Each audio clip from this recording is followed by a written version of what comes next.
Sir ఇది elections time. ఈ టైంలో సుప్రీం కోర్ట్ ఈవీఎంలను బ్యాన్ చేస్తుందని చెప్పి వింటున్నాం. ఎంతవరకు నిజం, ఎంతవరకు అబద్ధం? అసలు యాక్చువల్గా ఇప్పుడు ఎలక్షన్స్ టైం, పీక్స్ టైంలో ఇలా చేయడం ఎంతవరకు కరెక్ట్ మీ మాటల్లో? అంటే మన మీడియా ఇదంతా ఎలా ఉంటుందంటే వార్త ఒకటైతే రాసేది ఒకటి, జరిగింది ఒకటైతే. ఆల్రెడీ సగం ఎలక్షన్లు అయిపోయినాయి. ఇప్పుడు ఎందుకు ఈవీఎంలని సుప్రీంకోర్టు బ్యాన్ చేస్తుంది? సో అది ఒక పనికిమాలిన వార్త. నిజానికి ఈవీఎంలని సుప్రీంకోర్టు బ్యాన్ చేయలేదు, ఈవీఎంలు కరెక్ట్ అని మాట్లాడింది. అయితే ఈ వార్త ఎందుకు బయటికి ఇలా వచ్చిందంటే, యాక్చువల్గా ఒక పిటిషన్ ఏప్రిల్ 26న జస్టిస్ ఖన్నా, సంజయ్ ఖన్నా అండ్ దీపాంకర్ దత్తా వీళ్ళిద్దరి బెంచ్కి వచ్చింది. వాళ్ళిద్దరు బెంచ్కి వచ్చిన అదేంటంటే ఏడీఆర్ అంటాడు, అసోసియేషన్ ఫర్ డెమోక్రటిక్ రైట్స్. ఆ సంస్థ ఒక పిటిషన్ వేసింది. అదేంటంటే ఇప్పుడు మన వీవీప్యాట్ అంటారు. అంటే ఇప్పుడు ఈవీఎం ఎలక్ట్రానిక్ ఓటింగ్ మిషన్ అయితే ఉందో దాంట్లో ఓటేసినప్పుడు ఒక పేపర్ వీవీప్యాట్ అంటే ఓటర్ వెరిఫైయబుల్ పేపర్ ట్రయల్ అనమాట.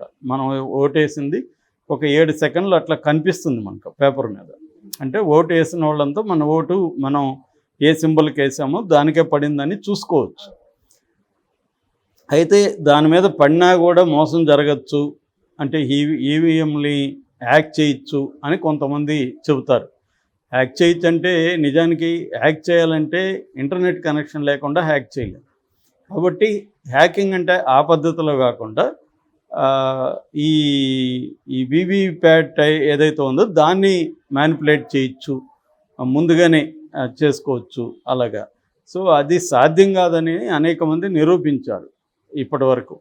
అయితే 2019లోనే దాదాపు 15 పొలిటికల్ పార్టీలు సుప్రీంకోర్టులో పిటిషన్ వేసాయి. అప్పట్లో ఏంటంటే పర్ అసెంబ్లీ సెగ్మెంట్కి ఒక ఈవీఎం చెక్ చేసేవాళ్ళు. అంటే ఈవీఎంలో ఓటు కన్సర్న్డ్ దీనికే పడిందా అనేది పేపర్ ట్రయల్లో చూడమని అప్పట్లో ఉండేది. అయితే ఈ పార్టీలు అప్పుడు వెళ్ళి కనీసం సగం ఈవీఎంలన్నా చెక్ చేయండి, పర్ అసెంబ్లీకి సెగ్మెంట్కి సగం ఈవీఎంలన్నా చెక్ చేస్తే ర్యాండమ్గా అప్పుడు అది నమ్మచ్చు. ఒకటి చెక్ చేయడం ఎలాగ అన్నప్పుడు సుప్రీంకోర్టు దాన్ని 1 నుంచి 5కు మార్చింది. ఇప్పుడు ర్యాండమ్గా ఒక అసెంబ్లీ సెగ్మెంట్లో ఒక 5 ఈవీఎంలు తీసుకొని చెక్ చేస్తున్నారు. అంటే ఓటు వేసిన ఓటు కరెక్ట్గా ఆ పేపర్ ట్రయల్లో వీవీప్యాట్లో పడుతుందా లేదనేది చెక్ చేస్తున్నారు. దాన్ని బట్టి ర్యాండమ్గా చెక్ చేసినప్పుడు ఈ 5లో ఒకవేళ ఎవరైనా మ్యానిపులేట్ చేస్తే దొరికే అవకాశం ఉంది. కాబట్టి మ్యానిపులేషన్కి సాధ్యం కాదనేది సుప్రీంకోర్టు కూడా బిలీవ్ చేస్తుంది. సో ఈ ధర్మాసనం కొట్టేసింది ఏప్రిల్ 26న. ఇప్పుడు ఇంకొకరు బండారి అని ఒకరు దీని మీద మళ్ళీ వేశారు.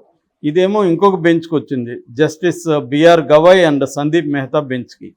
ఈ బెంచ్ దీన్ని విచారించుకునే కొట్టేసింది.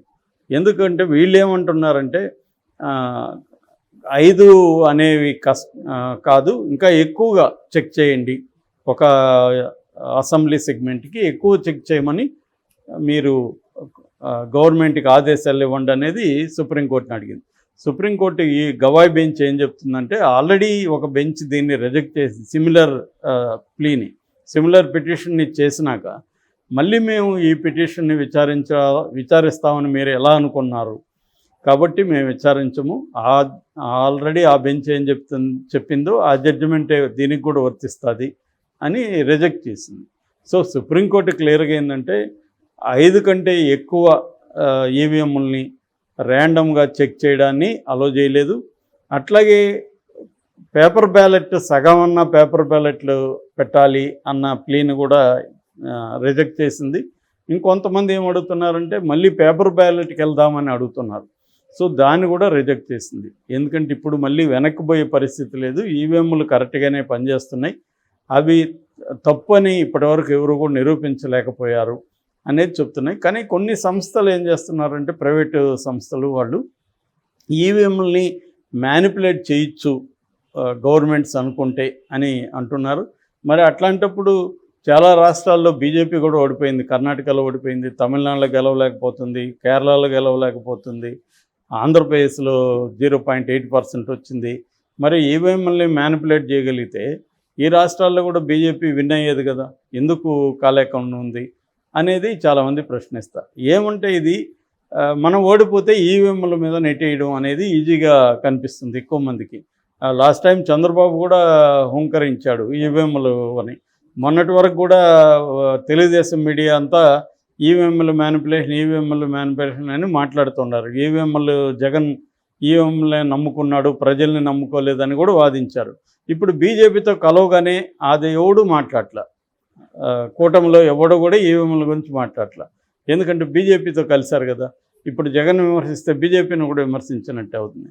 అంటే ఇక్కడ క్లియర్గా ఏంటంటే రాజకీయ పార్టీలు తాము ఓడిపోతే నిందను ఈవీఎంల మీద వేయడం, తాము గెలిస్తేమో ఈవీఎంలు కరెక్ట్ అనడం, ఇది మనకి దేశంలో మనం చూడొచ్చు. సో ఈవీఎంలని అయితే ఇప్పటి వరకు ఎవరు కూడా ఇవి తప్పు, లేకపోతే ఇవి ఇలాగా మ్యానిపులేట్ చేయొచ్చు అని అనేక ప్రయోగాలు చేశారు. కానీ దాన్ని కాంక్రీట్గా కన్క్లూజివ్గా ప్రూవ్ చేసి కోర్టుల్లో ప్రూవ్ చేయడం అనేది చేయలేదు. కోర్టుల్లో ఏంటంటే జనరల్ ఆరోపణలు ఉన్నాయి. బట్ ఇప్పుడు మనం మాట్లాడుకునే కేసు ఏంటంటే 5 కంటే ఎక్కువ ఈవీఎంలని చేయాలనేది. అది ప్రతి అసెంబ్లీ సెగ్మెంట్లో అలా చేయడం ఇబ్బంది అవుతుంది, అంతకంటే అవసరం లేదు అనేది సుప్రీంకోర్టు కన్విన్స్ అయింది.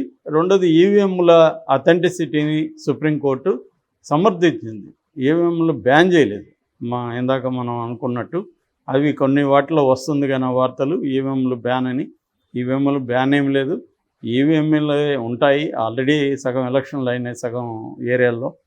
కాబట్టి ఇప్పుడు కొత్తగా బ్యాన్ చేస్తే సుప్రీంకోర్టు అంతకంటే కామెడీ ఇంకోటి ఉండదు. ఎందుకంటే బ్యాన్ చేసి మళ్ళీ బ్యాలెట్ అంటే మళ్ళీ ఇవన్నీ ఎన్నికలు జరగాలిగా, రీపోలింగ్ జరగాలి కదా.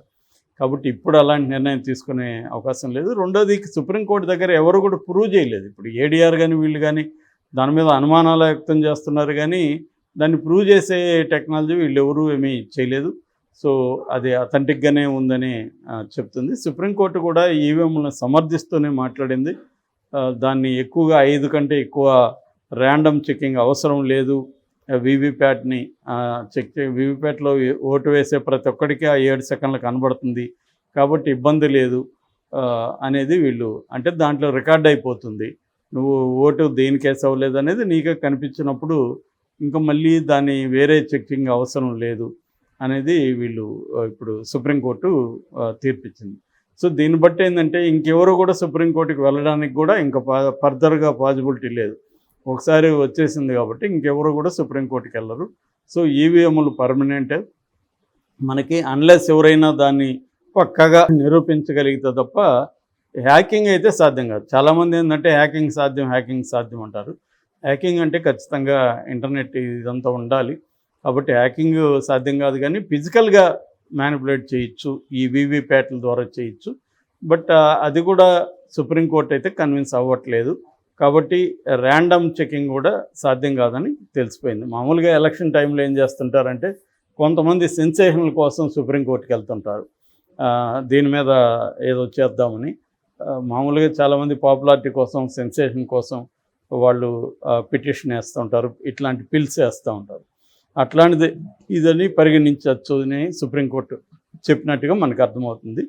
సో ఈరోజు సుప్రీంకోర్టు గవాయి బెంచి దీన్ని కొట్టేసింది. ఇక మీదట ఇటువంటి అంగీకరించము అనేది కూడా చెప్పింది. ఎందుకంటే ఆల్రెడీ 26న సంజయ్ ఖన్నా బెంచ్ తీర్పు ఇచ్చింది కాబట్టి మేము ఇప్పుడు సపరేట్గా తీసుకోము, అదే తీర్పు స్టాండ్ బై అవుతుంది. కాబట్టి ఈవీఎంలకు సంబంధించి సుప్రీంకోర్టు ఇప్పటికి ఫైనల్ డెసిషన్ అని చెప్పచ్చు. ఈవీఎంలే ఉంటాయి, దాని ప్లేస్లో బ్యాలెట్ రావు. అట్లాగే ఒక అసెంబ్లీ సెగ్మెంట్లో 5 ఈవీఎంల్లో మాత్రమే వీవీప్యాట్లకి ఓటు పడుతుందా లేదనేది పేపర్ దీనికి టెస్ట్ చేస్తారు అనేది తేల్చి చెప్పినట్టుగా మనం అర్థం చేసుకోవచ్చు.